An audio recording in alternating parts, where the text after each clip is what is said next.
आज हम ईश्वर क्या है इसकी चर्चा करेंगे और इसके लिए आज हम रामायण की बहुत सुंदर चौपाई से शुरुआत करेंगे। और वो क्या है चौपाई? बिनु पद चलई सुनई बिनु काना, बिनु पद चलई सुनई बिनु काना, और कर बिनु करम करई विदिनाना। आनन रहित सकल रस भोगी, और बिनु बानी बक्ता बड़ जोगी। तो वह ईश्वर, वह ब्रह्म, वह परमात्मा बिना पैरों के चलता है, बिना कान के सुनता है, और हाथ न होते हुए भी विभिन्न तरह के कार्य करता है। बिना जिह्वा के, बिना मुंह के ही सारे जो 6 रस हैं उनका अनुपान करना, उन रसों का आनंद लेता है।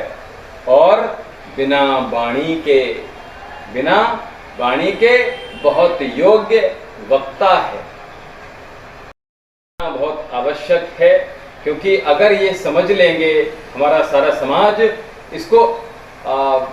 इसकी जो मर्म है, इसका जो सही मायने में अर्थ है, इसको अगर समझ लिया तो जीवन का उद्धार होने से आपको कोई रोक नहीं सकता। जीवन के आनंद से आपको कोई वंचित नहीं रख सकता। तो राम की हमेशा चर्चा होती है कि राम क्या हैं, कौन हैं, कैसे हैं, कहाँ हैं।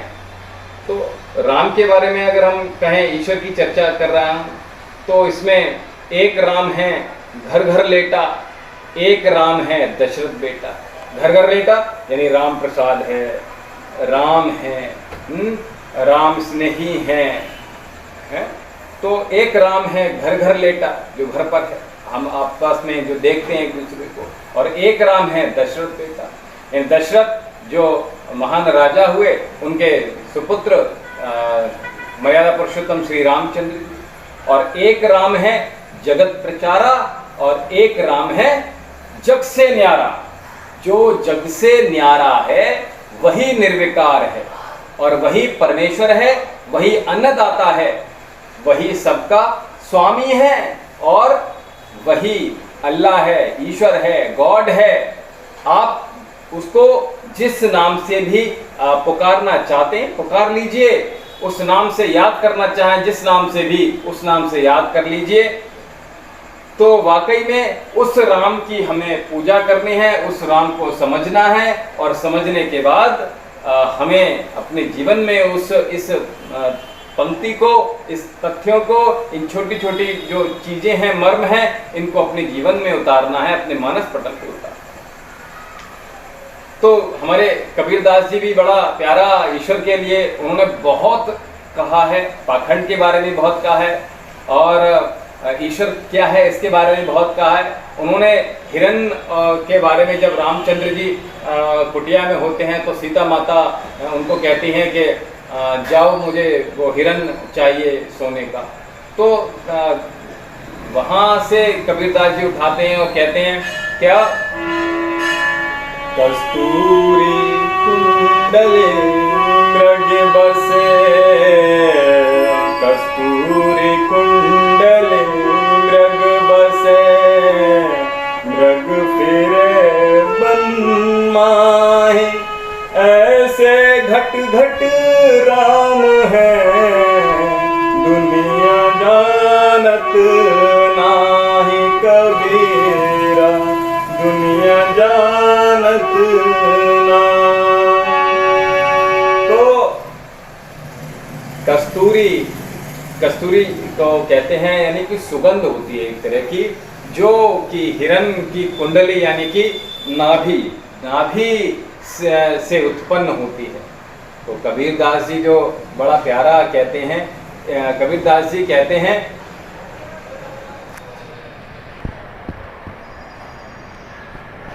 कबीरदास जी यहाँ मनुष्य की अज्ञानता का वर्णन करते हैं। वो कहते हैं कि मनुष्य की जो किस प्रकार अज्ञानता के वशीभूत है, अज्ञानता उसके सिर पर नाच रही है, और वह अपने स्वयं के अंदर ईश्वर के होते हुए भी बाहर यहाँ वहाँ तीर्थ पर ईश्वर को ढूंढते रहते हैं। किस प्रकार, वो बार बार कहते हैं कि किस प्रकार एक कस्तूरी की जो गंध होती है वो हिरण की नाभि में, कुंडली में वास करती है, निवास करती है। और कस्तूरी होती क्या, एक प्रकार की गंध होती है, सुगंध होती है, जो कि हिरण जगह जगह मारा मारा फिरता है, ढूंढता फिरता है, दौड़ता रहता है, भागता रहता है कि ये खुशबू आ कहाँ से रही। तो इस खोज में वह बन बन भटकते भटकते अपने प्राण न्यौछावर कर देता है, मर जाता है, खप जाता है। मगर उस जो कस्तूरी जो होती है, जो गंध को है, उसको ढूंढ नहीं पाता। ठीक उसी प्रकार मनुष्य, मानव भी घट घट जगह जगह राम को ढूंढते रहते हैं, इधर उधर भटकते रहते हैं, मगर अपने भीतर जो राम है उन राम को नहीं ढूंढते, नहीं पहचानते, नहीं समझ पाते। और राम का वास अगर हम बात करें, राम रहते कहाँ है, राम का वास तो प्रत्येक मानव के भीतर है, मन में है। तो फिर भी मानव जो होता है वहाँ यहाँ वहाँ मंदिर में, मस्जिद में, तीर्थों में उसको ढूंढते रहते हैं। तो राम ऐसे प्राप्त होने वाले नहीं है। तो यही हमारे संत जी भी इस बात को कहते हैं, चाहे तुलसीदास हों, चाहे कबीरदास जी हों।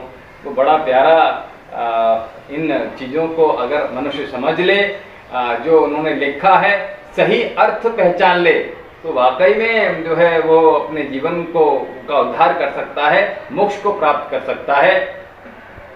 बोले सच्चिदानंद भगवान की जय। ओम शांति।